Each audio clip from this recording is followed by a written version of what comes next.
tant que tu dépends financièrement de quelqu'un, tu ne peux pas te choisir. C'est pas une question de couple ou une question de travail, c'est une question de dignité. Quand tu n'as pas d'argent, tu fais des choix par peur.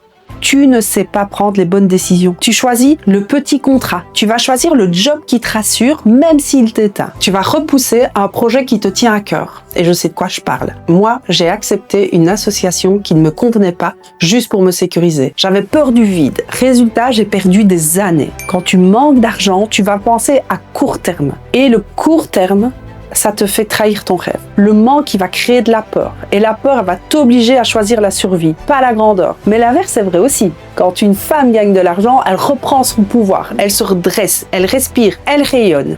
Et je ne parle pas de devenir millionnaire, je te parle juste d'être capable de décider, d'être capable de dire non. Dans ton business, lorsque tu n'es pas libre financièrement, lorsque tu n'es pas rentable, tu ne fixes pas tes prix en conscience. Tu vas fixer tes prix avec ta peur, tu vas regarder ce que les gens ils vont accepter de payer, tu vas brader, tu ajustes à la baisse, tu te dis je vais faire moins cher, comme ça je vais vendre. Et tu vas attirer exactement ça. Des clientes qui négocient, des clientes qui ne s'engagent pas et qui parfois te vident beaucoup plus qu'elles ne te nourrissent. Tu acceptes des missions ou des contrats qui ne te respectent pas juste parce que tu as peur de ne pas vendre. Tu dis oui alors que ton ventre, il va hurler non. Et c'est là qu'on s'épuise en fait, parce qu'on va donner beaucoup trop pour trop peu. Et ça, je peux dire que j'ai été la spécialiste pendant longtemps.